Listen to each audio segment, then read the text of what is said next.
हमने zoom meeting में आपको डाइजेशन के बाद माउथ एंड बक्कल कैविटी का स्टार्ट कर लिया था, राइट। पेज नंबर 12 स्टार्ट कर लिया था। पर जो बच्चे जूम में नहीं आते या जो एब्सेंट थे, तो इसलिए मैं उसको थोड़ा सा रिपीटेशन वापस करूँगी, तो आपको समझ में आ जाए कि अपन कहाँ पर थे। पता चला। मैंने आपको डाइजेस्टिव सिस्टम पढ़ा दिया था, इसमें आपको एलिमेंट्री कैनाल बताया था, और हमने कहा था कि हम सबसे पहले क्या करते हैं, डाइजेशन स्टार्ट करने से पहले, यानी हम खाना चालू करते हैं तो सबसे पहले हमारा कहाँ जाता है, मुंह में जाता है, यानी माउथ में, यानी बक्कल कैविटी। अब food is taken into the body through the mouth and the process taking food into the body is called injection. यानी कि जो फूड को हम अंदर लेते हैं, राइट, और taking back food into our body, और जो वो फूड है वो हमारी बॉडी के अंदर जाता है, इसे हम क्या कहते हैं, इंजेक्शन कहते हैं। खाली मुंह में लेना और बॉडी के थ्रू अंदर जाना, ये क्या कहलाता है, इंजेक्शन कहलाता है। समझ में आया। और फिर क्या करते हैं, हम दांत के थ्रू चू करते हैं। जब हम चू करते हैं तो हमारा फूड जो है ब्रेक डाउन हो जाता है इनटू सिंपलर फॉर्म, राइट। और इसमें आपके दांत होते हैं, दांत जो है हर दांत अपने अपने गम्स के थ्रू ज्वाइंट होता है। और आपको हमने जो टीथ है, टीथ में भी डिफरेंट टाइप्स के टीथ होते हैं, ये हमने आपको बता चुके हैं पहले भी। आप अपने डायग्राम में देखो 2.3 वाले फिगर में कि क्लियर डायग्राम है कि सबसे पहले इंसीजर, 4 आगे के इंसीजर होते हैं जो क्या करते हैं कि किसी भी चीज को कट और बाइट करने में यूज होते हैं। नेक्स्ट होते हैं कैनाइन्स, यानी टीयरिंग, खींचने में उसको हम यूज करते हैं, दोनों तरफ एक एक होते हैं। फिर आप देखो प्रीमोलर्स, यानी 2 दाढ़ें जिसको बोलते हो आप। फिर उसके बाद बड़ी दाढ़ जो आती है, जो ज्यादा ब्रॉड होती है, वो होती है मोलर्स। समझ में आया। तो name the different types of teeth, तो आपको 1 बाय 1 लिखना है कि फर्स्ट इंसीजर, फिर कैनाइन, फिर प्रीमोलर्स और मोलर्स। समझ में आया।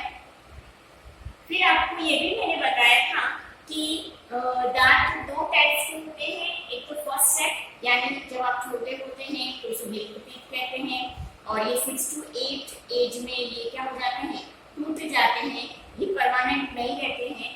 उसके बाद जो सेकंड सेट ऑफ टीथ आता है वो क्या होता है, परमानेंट होता है, वो आपकी एज, ओल्ड एज तक भी रहता है। पर अगर बीच में अगर टूट गए हैं अगर दांत, तो ये क्या हो जाएंगे, वापस नहीं आएंगे, क्योंकि ये परमानेंट टीथ होते हैं। इसलिए आपको इनकी केयर करनी चाहिए और इसमें डिजीज ना हो, इसका ध्यान रखना चाहिए। ये तो आपको सब पता ही, छोटी बातें हैं कि ब्रश करना चाहिए 2 बार और ऐसे ये। इसके अलावा फिर हमने आगे पढ़ा था कि जब हम सैलेवा को खाते हैं, यानी हम जब फूड को चॉ करते हैं, तो अपने अंदर सैलेवरी ग्लैंड्स होती है, यानी सैलेवरी ग्लैंड से होती है, वो सैलेवा लार डेवलप करती है। अंदर ग्लैंड होती है वो क्या डेवलप करती है, लार, जिसको हम सलाइवा कहते हैं, राइट। सलाइवा कहते हैं। सलाइवा का काम क्या, इंपॉर्टेंट काम, एक तो आपका जो फूड है उसको क्या बनाता है, इतना चिकना जैसा बना देता है कि वो नीचे उतर सके।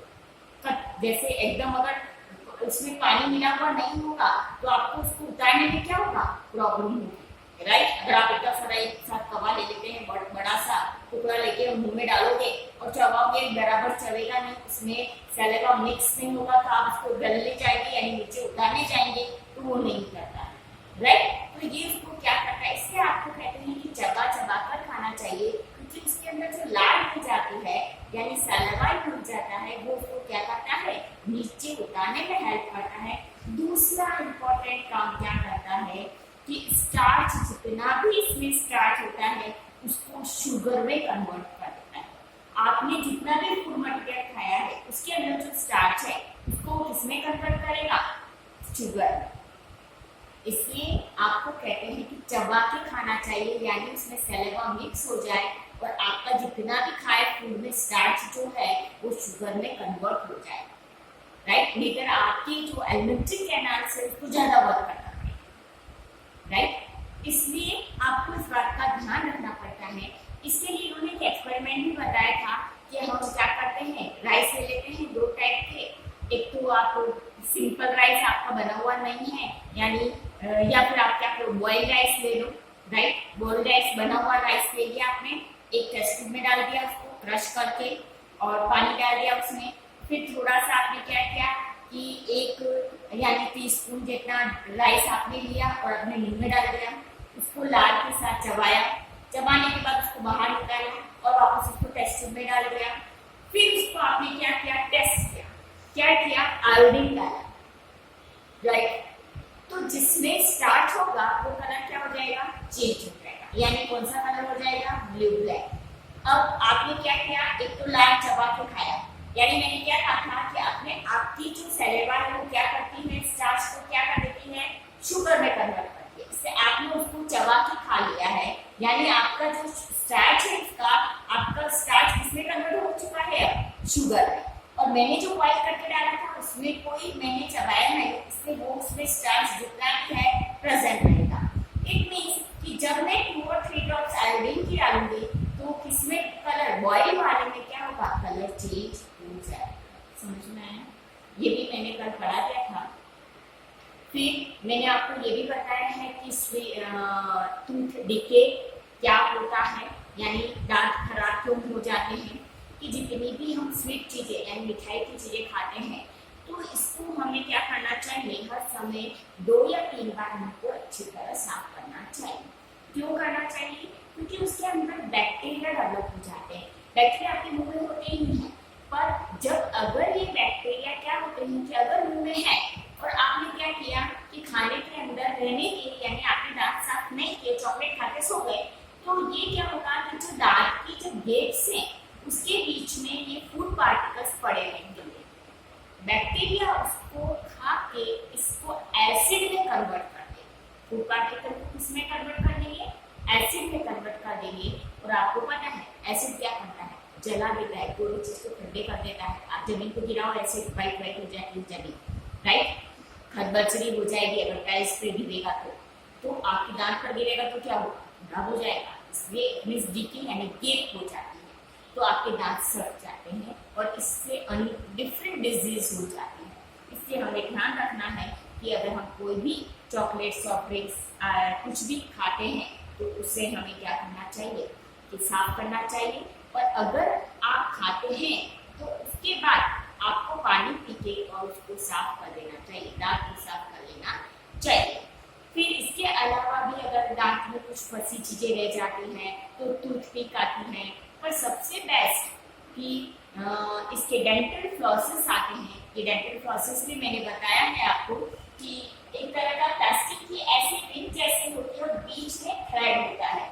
इस थ्रेड को क्या करते हैं, हम दांत के अंदर फंसाते हैं और निकालते हैं, तो जो चीज फंसी हुई होती है वो निकल जाती है।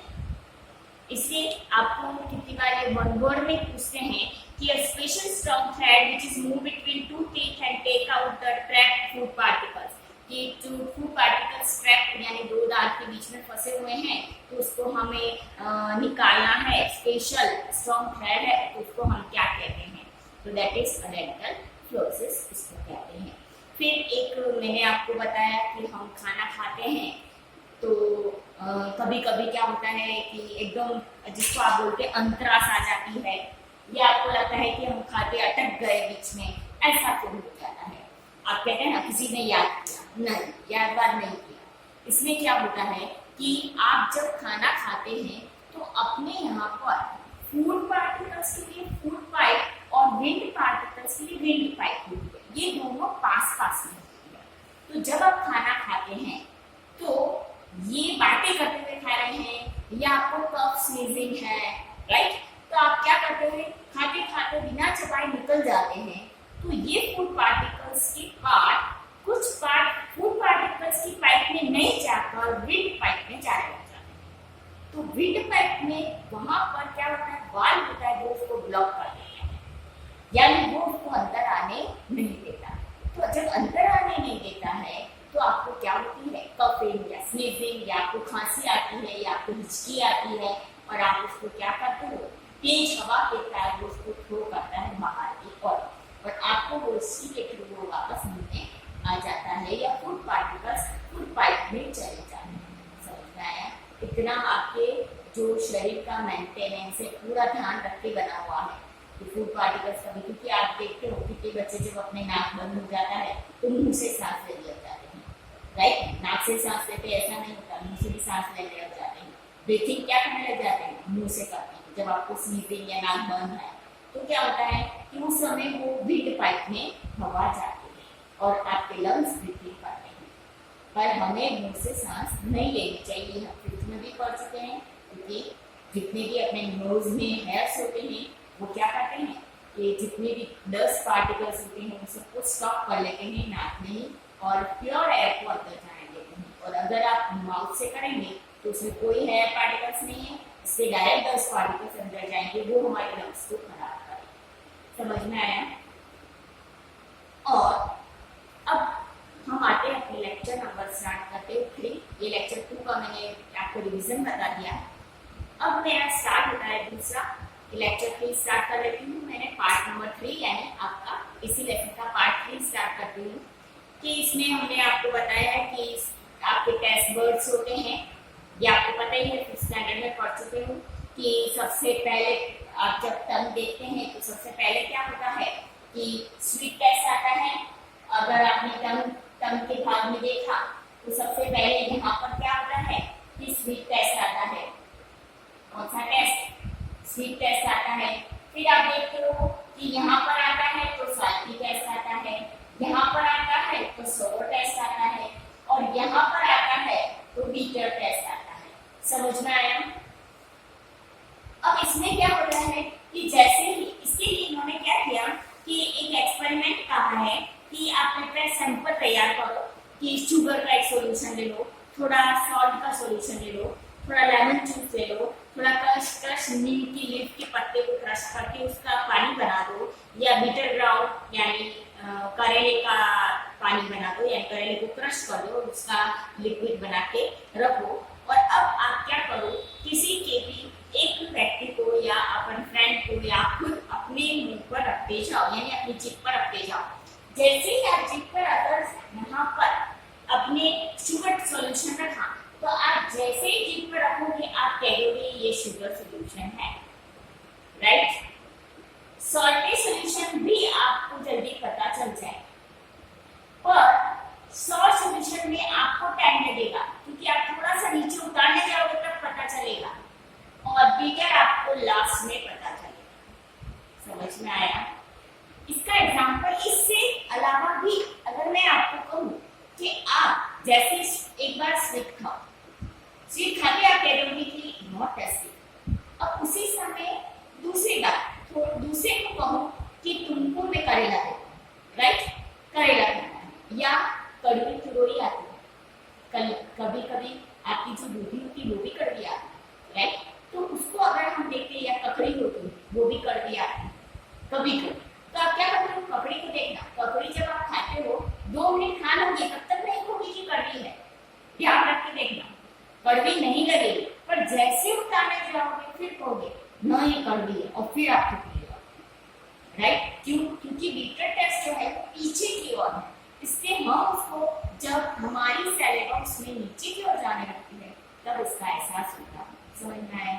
ये टेस्ट आपको पता होने चाहिए कि, और ये डायग्राम में भी दे रखे हैं, आपको लिखने हैं।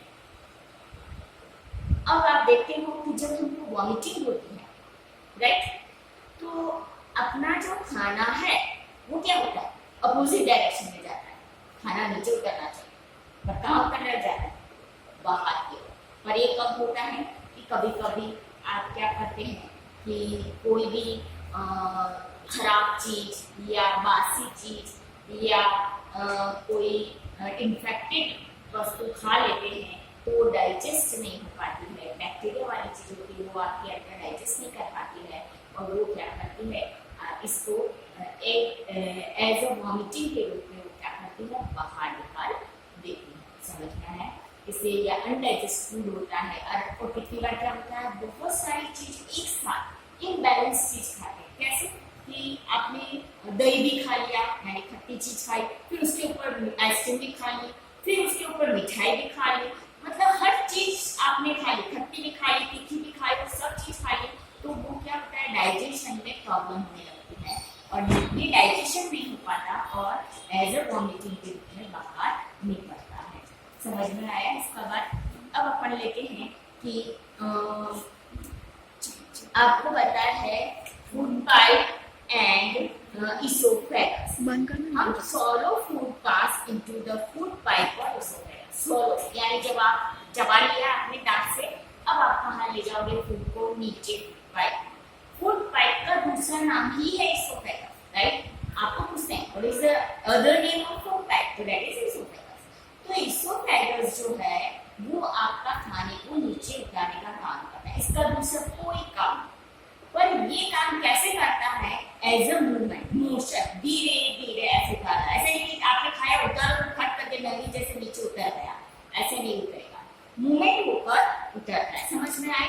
Run around the back to the chest, back से लेके यानी नेक से लेके, sorry back to neck, neck से लेके नीचे तक चेस्ट तक आती है आपकी इसोफेगस यानी food pipe. And food is push down to the movement of the body, धीरे धीरे मूवमेंट पुश डाउन करती है और वो फूड पाइप पर आती है। Actually movement take place throughout the alimentary canal and push the food downward. यहाँ से ही एलिमेंट्री कैनाल से लेकर नीचे तक के पार्ट में ये पुशिंग डाउन सिस्टम जो है वो धीरे धीरे मूवमेंट होता रहता है। ऐसा नहीं कि फटाफट जाएगा, धीरे धीरे धीरे ही पास होगा। At a time food is not except our stomach और वॉमिटिंग आउट। अगर आपका, मैंने कहा ना कि स्टमक में, अब ये फूड पाइप किससे कनेक्टेड है? स्टमक से। अब स्टमक में नहीं जा रहा है खाना तो वो कहाँ चला जाएगा? बाहर निकल जाएगा। समझ में आया? And when you vomit for eating, अगर आप जब ईटिंग करते हो, मैंने बताया ईटिंग अगर आप किस कारण से खराब खाना खाया है आपने तो वो वॉमिटिंग के रूप में बाहर निकलेगा, नहीं तो वो सीधा किसमें जाएगा? स्टमक में जाएगा। समझ में आया? तो आपको अगर फूड पाइप का पूछे तो फूड पाइप का आपको ध्यान रखने वाली बात जो है, इसमें दो पॉइंट याद रखने हैं। एक तो फर्स्ट कि फूड पाइप को हम दूसरा क्या कहते हैं? क्या कहते हैं?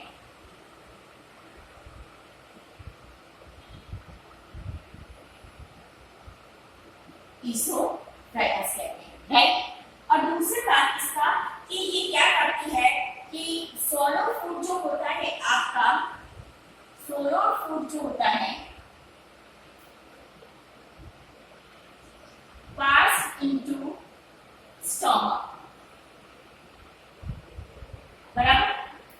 ये क्या करती है कि सोलो फूड पास इनटू फूड पाइप से होता हुआ इनटू स्टमक, सोलो फूड पास इनटू स्टमक तक ले जाती है। पहले यानी पास, अगर हम देखें तो पास इनटू द, पहले फूड पाइप में आएगा, pass into the food pipe and that is connected to the, और फिर ये कनेक्टेड किससे होगा?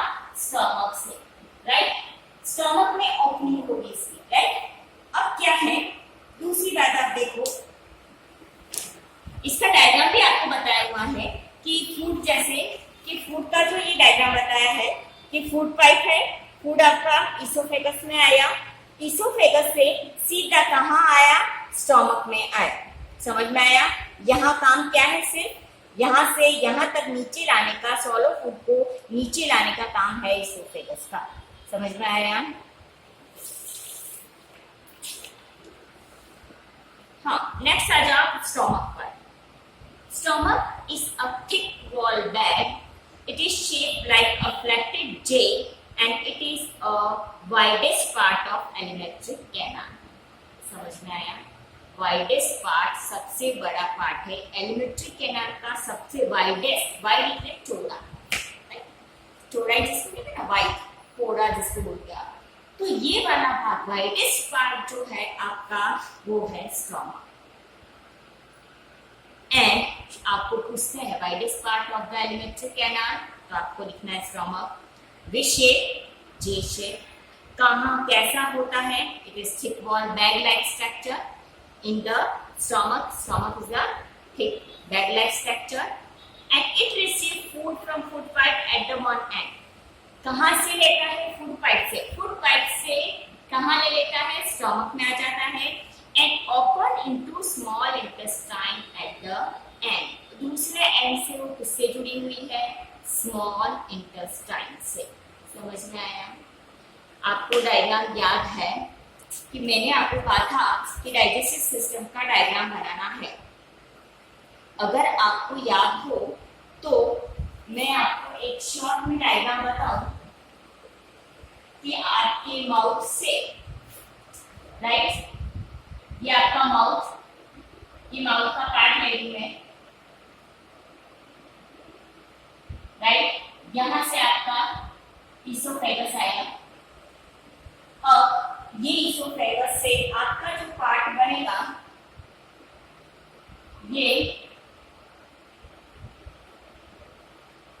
ये आपका क्या है, फूड पाइप, ये आपकी क्या है, स्टमक। समझ में आया? अब ये यहां से जो जुड़ा हुआ पार्ट है ये किससे जुड़ा होगा, स्मॉल इंटेस्टाइन से। किससे? Small intestine. बराबर, बात समझ में आई? अभी हम किससे बात करें, इससे। ये कैसा है, जे लाइक स्ट्रक्चर। कैसा शेप है, जे लाइक स्ट्रक्चर है ये स्टमक। बराबर।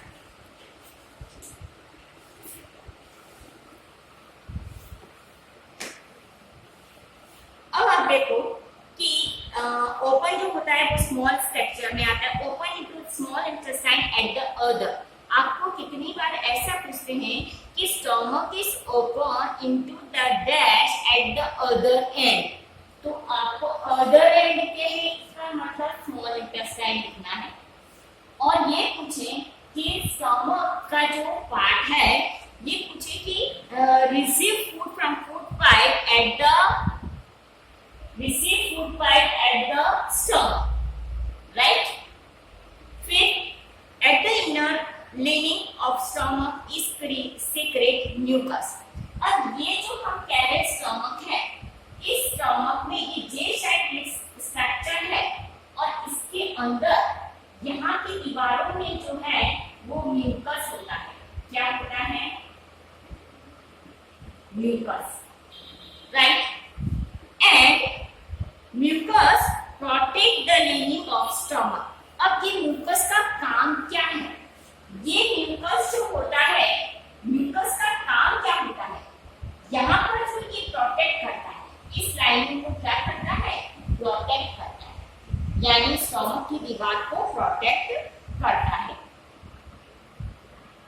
And acid small intestine open at the end and the lining of stomach secrete mucus। और mucus क्या करता है? protect the lining of stomach। इसके अलावा इसके अंदर mucus होता है, हाइड्रोक्लोरिक एसिड होता है एंड डाइजेस्टिव जूस होता है। और इसके अंदर क्या है? mucus है फर्स्ट, 3 चीजें होती है। Yes, mucus। दूसरा होता है अपना हाइड्रोक्लोरिक एसिड,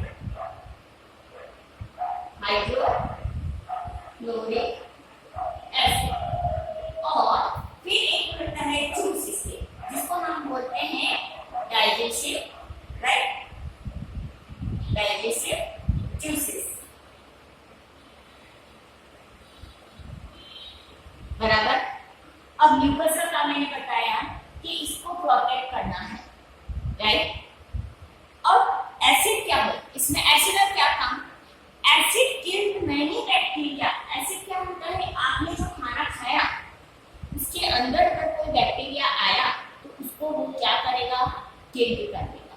आप देखते हो ना कितनी बार एसिडिटी बढ़ जाती है, राइट, आपके शरीर में, क्योंकि आप भी एसिड ज्यादा खा रहे हैं और इसके अंदर भी एसिड आ रहा है, तो वो क्या कर देता है? एसिडिटी बढ़ा देता है। इसे कहते हैं ना, जिसको एसिडिटी है तो उसको खट्टा चीजें नहीं खानी चाहिए। खट्टी में एसिड होता है, राइट? जितने भी सिट्रस फ्रूट्स होते हैं उसमें एसिड होता है।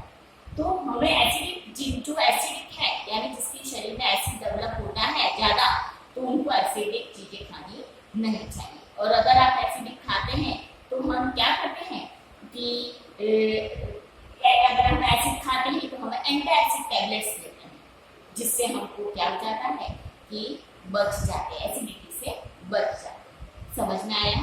तो ये हाइड्रोक्लोरिक एसिड है। और दूसरा इसमें आता है डाइजेस्टिव जूस, ये भी इसके अंदर सीक्रेट होता है, अपने आप इसकी स्किन में से डेवलप होता है। अब समझ में आया। And food and make a medium into stomach acidic, acid होने से क्या बनाता है कि जो आपका फूड है उसको किसमें कन्वर्ट करता है, एसिडिक करता है। And help to digestive juice the act, और क्यों एसिडिक करता है कि एसिडिक करने से आपकी जो खाना खाया ना वो जल्दी गलने लग जाता है, स्मॉल टुकड़ों में कन्वर्ट हो जाता है, और जो डाइजेस्टिव जूस है वो उसके ऊपर वर्क आराम से कर सकते हैं। समझ में आया। और इसका जो डाइजेस्टिव जूस है वो क्या काम करता है, break down the protein into simpler substance. ये क्या करते हैं, इसका जो डाइजेस्टिव जूस का काम क्या है कि आपका जो प्रोटीन है उसको ब्रेक डाउन करेगा, break down into simpler substance, simpler form में कन्वर्ट करेगा। किसको, प्रोटीन को, प्रोटीन को ब्रेक डाउन करेगा इनटू सिंपलर सब्सटेंस। समझ में आया। सेलेबा का पता चला ना, सेलेबा में किसको, आपकी फूड का कौन से पार्ट को डेवलप किया था, स्मॉल पार्ट में कन्वर्ट किया था, स्टार्च, किसमें, शुगर, राइट। तो स्टार्च वाला पार्ट तो शुगर में कन्वर्ट हो गया। अब आपका ये प्रोटीन वाला जो पार्ट है वो यहाँ पर डाइजेस्ट हो जाएगा, आपने जितनी भी प्रोटीन चीजें खाई है वो यहाँ डाइजेस्ट होकर सिंपलर फॉर्म में कन्वर्ट हो जाएगी। समझ में आया। ये आपका हुआ स्टमक, स्टमक का वर्क हुआ। अब आपको मैंने जो लेसन पढ़ाया है उसमें मैंने आपको फिल इन द ब्लैंक्स टिक कराए थे, राइट। अगर जिसने नहीं किए हो तो मैं आपको क्या करती हूँ कि एक बार वीडियो में बता देते हैं, तो आप देख लेना कि कहाँ पर क्या टिक किया है, तो उसको आपको लिखना है, राइट। See the video.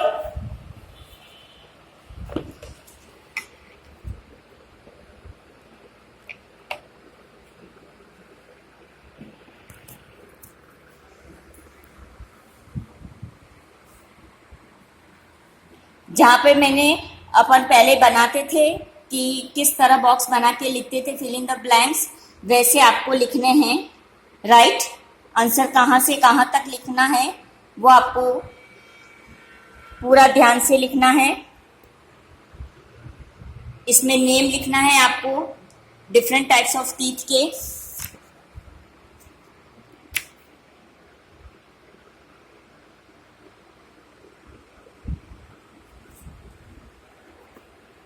ये ध्यान रखना। सेलेबा ब्रेकडाउन स्टार्च इनटू शुगर, बराबर। ये डीके वाला बैक्टीरिया से स्टार्ट करना है। टूथ डीके किसको कहते हैं ये पूछेंगे आपको। फिर डेंटल फ्लॉसेस पूछेंगे तो वो भी आपको यहां तक लिखना है। ये वाला आपको पूरा लर्न करना है क्योंकि क्वेश्चंस बनता है कि कफिंग और स्नीजिंग होती है तो किस तरह चॉक करता है, या फिर ये पूछते हैं कि फूड पार्टिकल विंड पाइप में क्यों नहीं जाता और कैसे नहीं जाता, राइट। कैसे प्रिवेंट करता है, how food particles are prevented enter into the windpipe. तो इस तरह के क्वेश्चंस को कन्वर्ट करता है, तो आपको ये आंसर याद होना चाहिए। नेक्स्ट डायग्राम आपको पता होना चाहिए, राइट।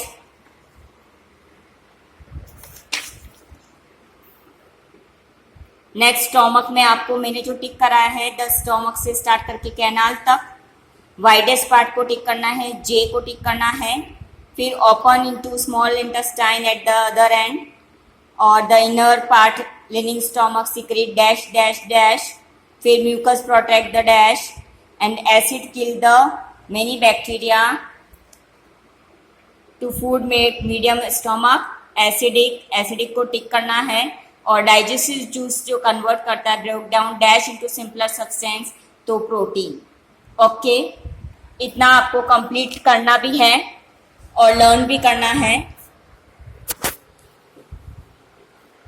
इतना मैंने आपको लिखाया है तो लर्न भी करना है, मैंने टिक करा दिया है आपको, और मैंने वीडियो में भी बता दिया है कि किस तरह मैंने टिक किया है, तो आप करेंगे टिक करके इसको लर्न भी करेंगे। अगर आप लर्न नहीं करोगे तो डाइजेस्टिव सिस्टम समझ में नहीं आएगा, क्योंकि आगे वापस डाइजेस्टिव सिस्टम का डिफरेंट पार्ट्स है, यानी स्मॉल इंटेस्टाइन, लार्ज इंटेस्टाइन, फिर आगे आएगा। ओके, और उसमें भी फिर डिफरेंट टाइप की जूसेस आएंगे, एक एक जूस इसको आपको परफेक्ट लर्न करना है कि कौन किसको डाइजेस्ट करता है, कौन सा पार्ट कहाँ पर डाइजेस्ट हो जाता है।